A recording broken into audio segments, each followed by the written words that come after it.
2 years into a 4-year term, the Air Force's top 4-star unexpectedly calls it a career. What's behind the decision? Plus, Spain scraps plans to buy the F-35.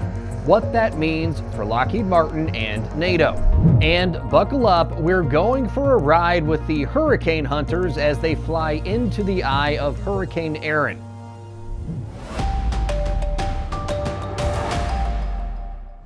Hello and welcome to Weapons and Warfare, a show made for people who want to know more about our national defense. Our goal is to help you have an informed conversation about what's happening with America's military. For Straight Arrow News, I'm your host, Ryan Robertson, and we start this week with a look back at America's war in Afghanistan. In 2021, Congress tasked a bipartisan commission with documenting the stories of warriors who served in America's longest-running war. While the commission's full report will not be released until next year, we are hearing from some of those entrusted to do the job. And that's the subject of this week's debrief. 38 days. That's all the time that stood between the horrific events of September 11th, 2001, and the first Americans setting foot in Afghanistan on October 19th. 7,255 days later, the last American military contingent would leave. It is America's longest war, and now, veterans from the United States' 20-year involvement in Afghanistan are telling the commission reviewing the decisions that shaped the war, it was indeed hell, but also confounding, demoralizing, even humiliating for them. One thing that's particularly important to us is to tell a human story of the war. We know that the media has covered the issues and conflicts of Afghanistan extensively, but oftentimes the stories of the individuals who served on the ground get lost. The report will analyze key strategic, diplomatic, military, and operational decisions made between June 2001 and the chaotic withdrawal from Afghanistan in August 2021. I think Afghanistan, like any war, is full of coming-of-age stories when you get down to the very individual level. And those are, as Bob said, those are gut-wrenching. Those are very personal things. According to numbers from the AMARC Foundation, more than 832,000 Americans served in Afghanistan throughout Operations Enduring Freedom and Freedom's Sentinel. Nearly 21,000 were wounded, while 2,456 made the ultimate sacrifice. One of the main goals of the commission is to take a close look at the strategic, diplomatic, and operational choices made by the U.S. during the war, as well as gather lessons learned and offer recommendations for the future. Our work is not just about what the U.S. did in Afghanistan, but what the U.S. should be doing in any country where it deems it has a national security interest. To date, the commission conducted more than 160 interviews with cabinet-level officials, military commanders, diplomats, Afghan and Pakistani leaders, and others. This isn't just us talking to Americans. We're talking to allies, partners, we're talking to Afghans about their experience and try to understand how they saw the decisions and our actions over the course of the war. The commission is also hosting forums for veterans, including a recent one at a National Veterans of Foreign Wars convention. The reason we're in Columbus today is to talk with those coming to this VFW convention. One is to educate them on the purpose of the commission, but it also allows them to have a voice and express their concerns, tell their stories about their experience in Afghanistan. The group released its second interim report in August. It draws no conclusions yet, but identifies themes emerging from documents, interviews, and veteran forums. The commission's final report is due to be made public by August 22nd, 2026. I'm joined now by senior producer and Air Force veteran Brett Baker. Brett, caught you on the road this week, but honestly, I'm really glad we did this story on the commission's findings from the war in Afghanistan so far, because whatever criticisms Americans have of their government and the handling of the global war on terror, the service members doing the actual work on the ground and in the skies, they all performed admirably for the most part. Absolutely. So it's really critical that their voices are part of the official record, and it helps inform leadership, what's next going forward whenever this kind of thing happens again. All right, well, let's go ahead and get to some headlines you may have missed. Just 2 years into a 4-year assignment, the Air Force's Chief of Staff is calling it a career. In a surprising move, General David Alvin announced his retirement. He will remain as Chief of Staff until a replacement is confirmed and expects to leave around November 1st, 2 years into his 4-year term of his decision to end his 39-year career. General Alvin said, "More than anything, I'm proud to have been part of the team of airmen who live out our core values of integrity, service, and excellence every day as we prepare to defend this great nation." Alvin is an Air Force Academy graduate and command pilot with more than 4,600 flying hours. Brett, General Alvin's departure is, surprising to say the least, and marks another in kind of a series of top commanders to either quit or be fired since President Donald Trump named Pete Hegseth as the Secretary of Defense. Yeah, and this guy, we've seen him speak a few times at different symposiums we've been into. He is a compelling figure. Like he can command a room. You listen when he's talking. So whatever his reasons are, whatever the motivations were, we don't know exactly. But I do think that I think it's a blow to Air Force leadership that he's stepping out this early. It's supposed to be a 4-year commitment, and halfway through, he's pulling the ejection handle. I don't think it's good for the Air Force. I don't think it's good for the DoD, but it is what it is. Well, his legacy will always be tied to the F-47 as well. So even though it was a shortened time in office there as Chief of Staff of the Air Force, he definitely made a mark on the service for sure. Thanks, but no thanks. That's the word from Spanish military officials as they put a stop to a deal with Lockheed Martin for a fleet of F-35 fighter jets. Instead, Spain is turning its focus to European-made options like the Eurofighter and the Future Combat Air System. Spain had set aside more than 6 billion euros to upgrade its aging Navy and Air Force fleets. But with rising tensions over defense spending targets and political friction between Madrid and Washington, the U.S. jets are now off the table. Canada was looking at doing a similar deal, Brett, but ultimately it looks like they will stick with their buy of 88 F-35s. What do you make of all this? It's interesting for sure. I think it's more of a sign of the time we're in right now than it is anything that has to do with the performance of the vehicle itself. Because right now their fleet is mostly Harriers and F-18s. So you're talking 50 to 30-year-old technology. Yeah. And now they're going to wait for something that is still in development. So who knows when those 6th-gen fighters are going to become available. Whereas you have a 5th-gen fighter that they're still fully realizing its capabilities available now. So I do think it's a bit of the moment. With the America First policy, European units or countries are looking out for themselves and saying, okay, well, maybe we're just going to have to operate within this. And so I think that's probably like the biggest part of this piece is let's keep it within Europe, and that'll help whatever happens down the road. You bet. Yeah, there was some fears that whether they're founded or unfounded, they exist. That if Europeans buy a lot of American technology, that the Americans might be able to, turn off a function of that vehicle or a piece of equipment or something like that. So Europeans want to provide for themselves and ensure that doesn't happen. We saw this in Ukraine when Starlink was kind of shut down for a little bit, when Ukraine was trying to launch a counteroffensive into Russia. That counteroffensive was ultimately called off because they didn't have the satellite communications to make it possible.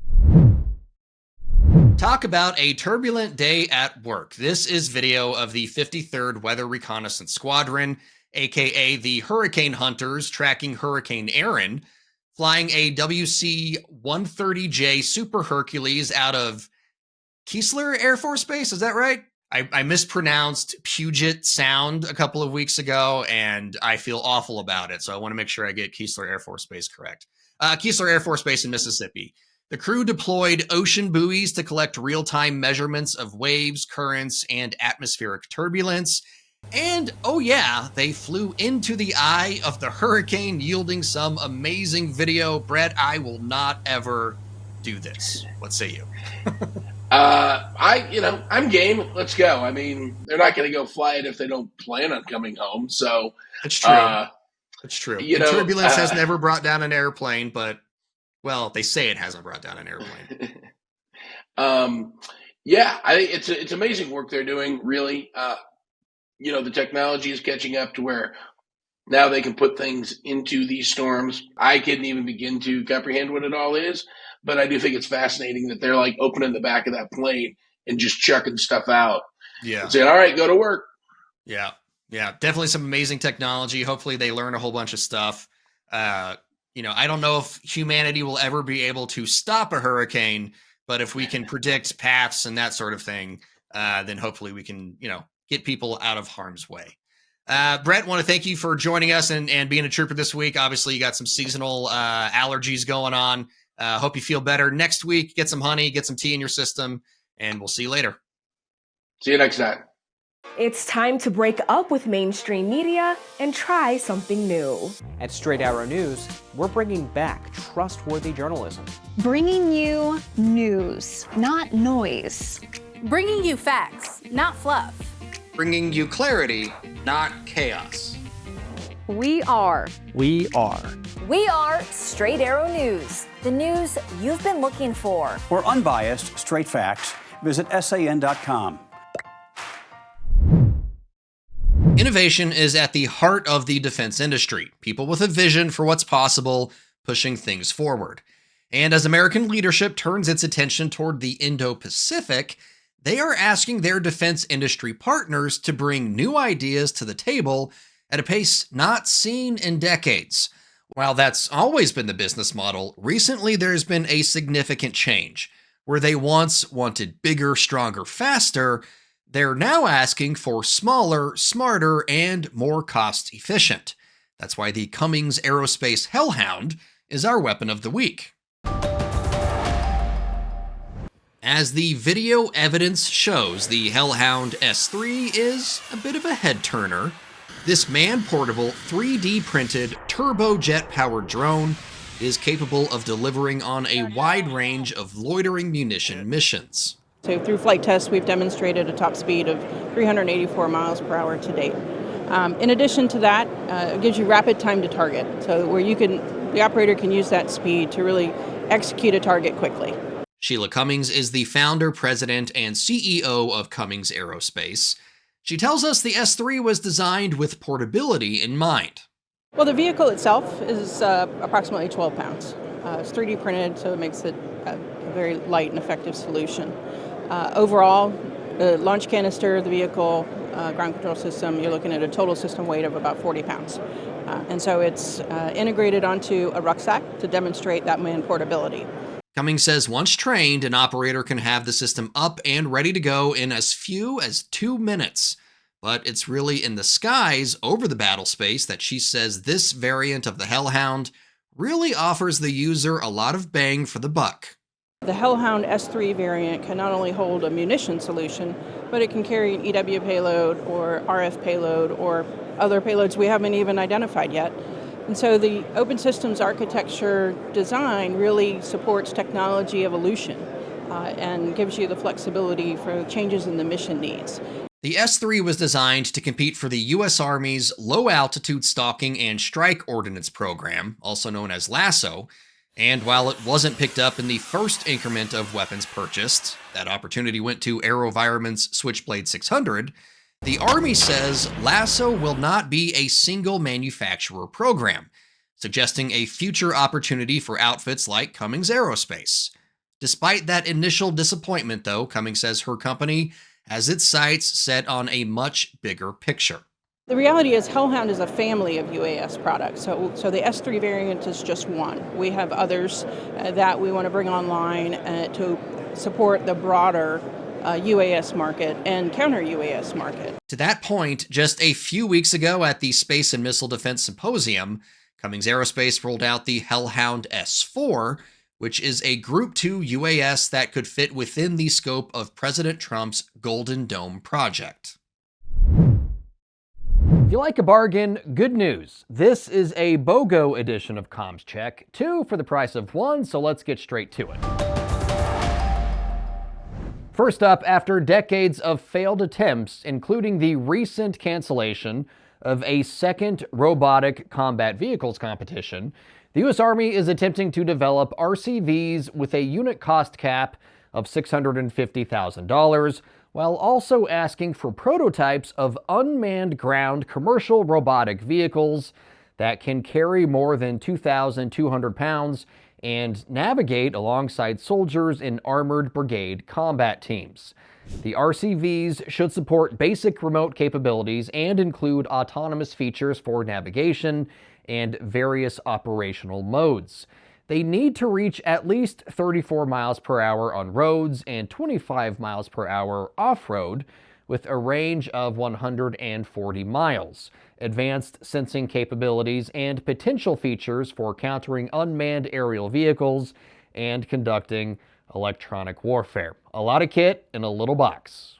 About a month ago, we featured the Lockheed Martin JAGM in our Weapon of the Week. Well, now the U.S. Army has awarded Lockheed Martin a $720 million contract for the Joint Air-to-Ground Missiles and Hellfire missiles.